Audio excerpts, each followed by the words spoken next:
know the Beatles. You know the Rolling Stones. You know Elvis. But what about the bands that had one perfect moment? One song that lit up the radio, and then disappeared like they were never there. Trying to say, can't you feel the fears That is what we are talking about today. 15 songs from the 1960s that were massive hits in their time. Songs people sang in their cars, danced to at parties, and heard on jukeboxes across America. And then nothing. The artists vanished. The songs got buried. Some of these you might half remember. Most of them will surprise you. All of them deserve to be heard again. Let us go back.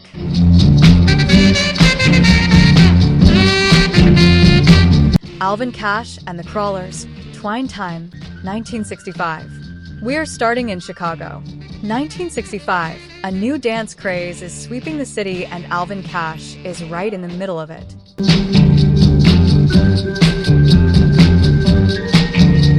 Twine Time was built for one purpose, to get people on their feet. It had a rolling groove, punchy horns, and a beat that made it impossible to stand still.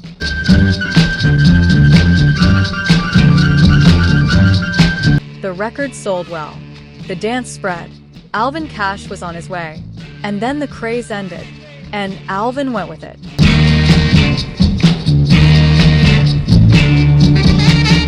That is the danger of building a song around a trend. When the trend dies, it takes your career with it. But that groove still holds up today.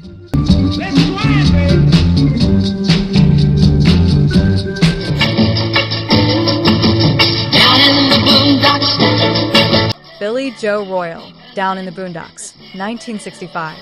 Billy Joe Royal was a smooth voice singer from Georgia with serious talent.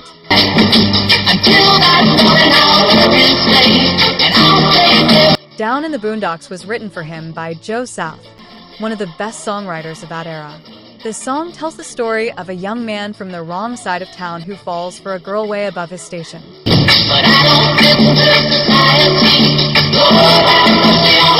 It is simple. It is honest. It hits you right in the chest. It climbed to number 9 on the charts. People loved it. Royal kept recording for years after.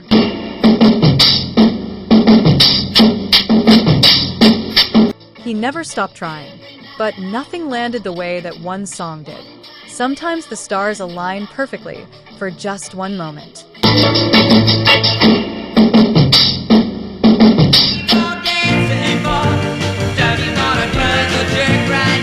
The Gentrys, Keep on Dancing, 1965. These guys were teenagers, actual teenagers from Memphis, Tennessee, who recorded a garage stomper so raw and so energetic it forced its way onto the charts. I keep on dancing, boy. Keep on dancing. What they did not have was a follow-up that could match it. They tried. It did not work. The music industry is not always kind to young bands riding a single wave. But for 3 minutes in 1965, they were unstoppable.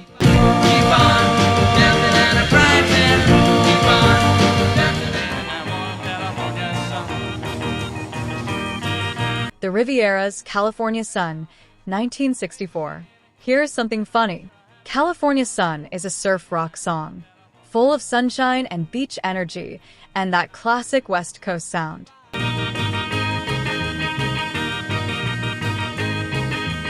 The Rivieras were from South Bend, Indiana. They had probably never even seen the Pacific Ocean, but they recorded this song like they lived on the beach year-round.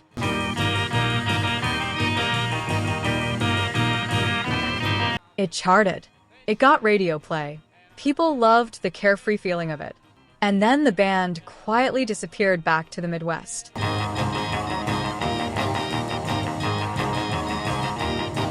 The song later got covered and sampled dozens of times. The original artists never saw much from it. That is a story as old as the music industry itself.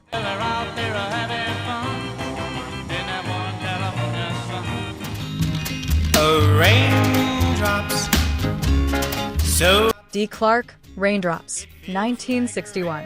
Close your eyes and imagine a voice so high and so full of feeling that it sounds like the singer might break at any moment.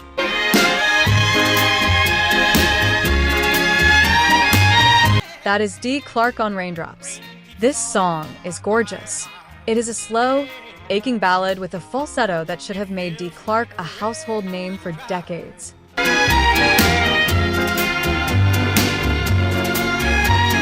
It reached number 2 on the charts in 1961, but the hits stopped coming.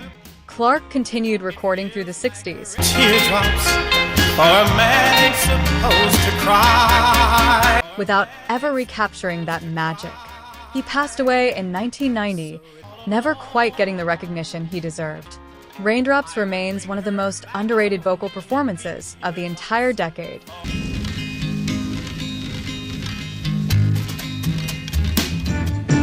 But I love that dirty water. And the Standells, Dirty Water, 1966. Boston is cold. Boston is tough. And this song sounds exactly like that.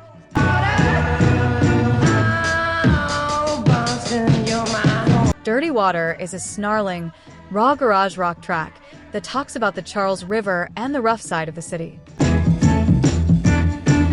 I love that dirty water. It was not polished. It was not pretty. That was the whole point. Nationally, it barely made a dent. But in Boston, it became an anthem.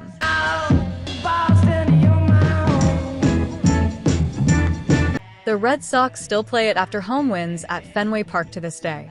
The Standells were from Los Angeles, by the way. They wrote a Boston anthem and had never lived there. Go figure.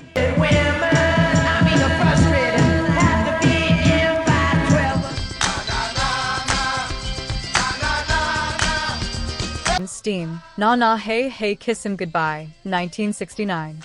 This one has a story that almost sounds made up. A producer needed a throwaway B-side.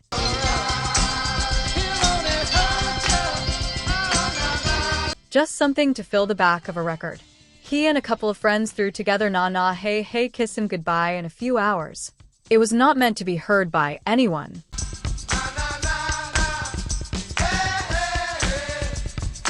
Then a DJ in Chicago flipped the record over and played the B-side by accident.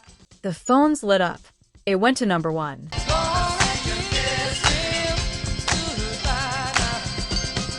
The group, credited as Steam, had no real members to speak of.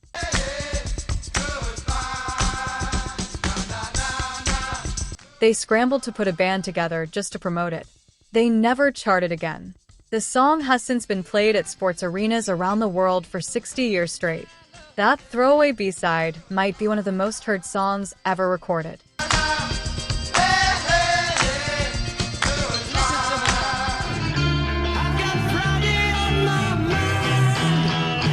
The Easybeats, Friday on My Mind, 1966.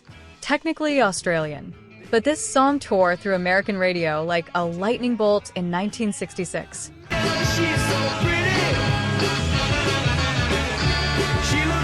Friday on My Mind captures something universal. That electric feeling you get on a Friday afternoon when the work week is finally over and the whole weekend opens up in front of you.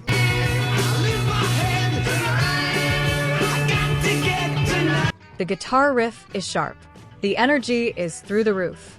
It sounds like it was recorded in 20 minutes by people who could not wait to finish and go enjoy their weekend.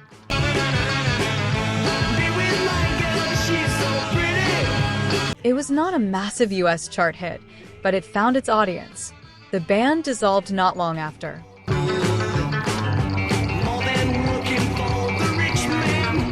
Two of its members, Harry Vanda and George Young, went on to become legendary producers. George Young was also the older brother of Angus and Malcolm Young of AC/DC. One hit, one legendary family tree.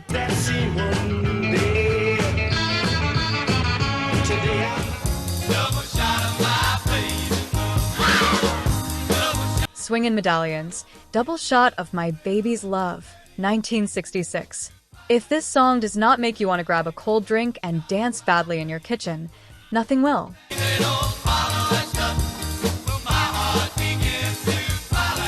A group from South Carolina recorded this rowdy, frat rock party anthem in 1966 and somehow got it to number 17 on the charts.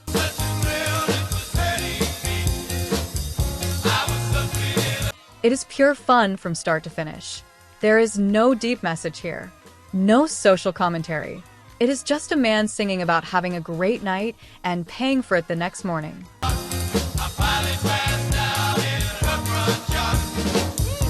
It disappeared almost as fast as it arrived. But put it on at a party today and watch what happens. People always respond to pure joy.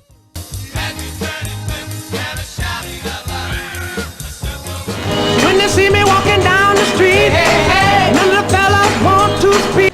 The Capitals, Cool Jerk, 1966. Detroit in the mid-60s was one of the most musically rich cities in America. Motown was running at full power.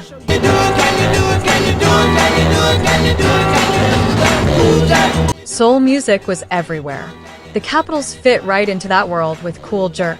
It has a locked-in groove, call and response vocals, and a drum pattern that sits perfectly in the pocket. Now give me a little bit of drum by himself there. It reached number 7 on the pop charts. It was all over the radio. Then silence. The heaviest cat you ever did see.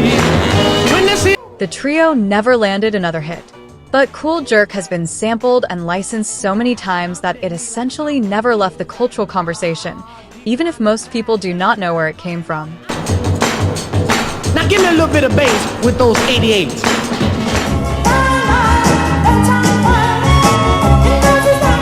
The Castaways, Liar Liar, 1965. Minnesota is not where you expect to find one of the gritty, fuzzed-out garage rock songs of the decade.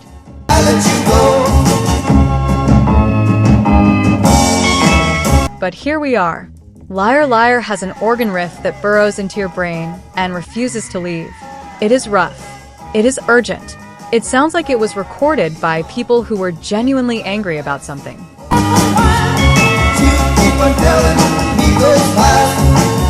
It hit the top 20. Critics noticed it. And then the Castaways faded away. In a world where garage rock gets celebrated the way it does now, this song deserves a much bigger spotlight than it ever received. We're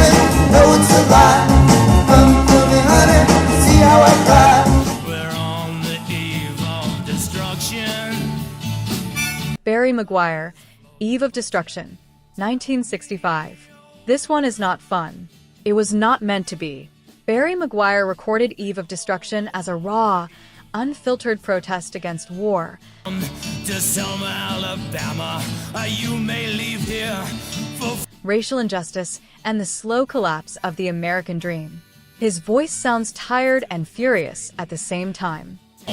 can't bring integration when human respect is. It went to number 1 in September of 1965.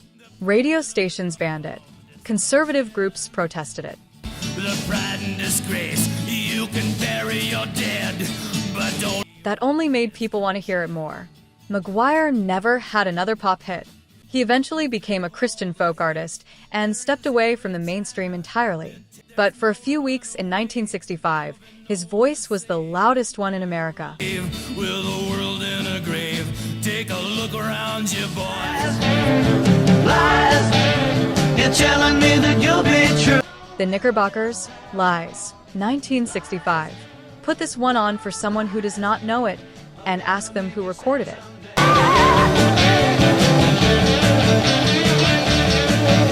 Nine times out of 10, they will say the Beatles. Lies is that convincing. The harmonies, the guitar tone, the whole feel of it is a perfect imitation of the British invasion sound. I can't believe a word you say. Lies. Radio listeners in 1965 genuinely thought they were hearing an unreleased Beatles track. But it was 4 guys from New Jersey. Think you are, girl, to lead me on this way. It is one of the most remarkable feats of musical mimicry ever pressed to vinyl. The Knickerbockers never got near the charts again. But this song is a time capsule of exactly what made that era so exciting. Cheers for you. Cheers. Cheers. In the year 25. 2525. Zager and Evans. In the year 2525 to 1969.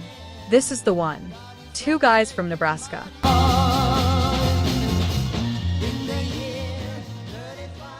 A song they self-released and pressed themselves. A record label picked it up. And then it went to #1 in America and in the United Kingdom simultaneously. Arms hanging limp at your sides. Your legs got... In the year 2525 is a song about the future, but not the exciting kind. It is a countdown through centuries. Through eternal night, the twinkling of starlight. 2525, 3535, 4545. Each verse painting a darker picture of what humanity might become. Oh, wife, you pick your son, pick your daughter too. Technology replacing thought. Machines replacing choice. Time running out. It is haunting. It is cinematic. It sounds like nothing else from that era. God is gonna shake his mighty head. He'll either say I'm pleased. And then Zager and Evans never charted again. Not even close. They wrote one of the most ambitious and eerie pop songs of the 20th century, and the music industry simply moved on. That is the nature of a one-hit wonder. One perfect, impossible moment. Do and say is in the pill you took today. The 1960s were full of moments like these. Songs that burned bright for a few weeks and then got swallowed by time. But here's the thing. These songs are still out there. You can find every single one of them right now. And when you listen, you will hear exactly why they were hits in the first place. Good music does not actually die. It just waits. If you want more deep dives into forgotten music history, hit subscribe. There are plenty more stories like these from the 70s, the 80s, and beyond. And if one of these songs brought back a memory, drop it in the comments. What did you used to hear on the radio that nobody talks about anymore? See you in the next one.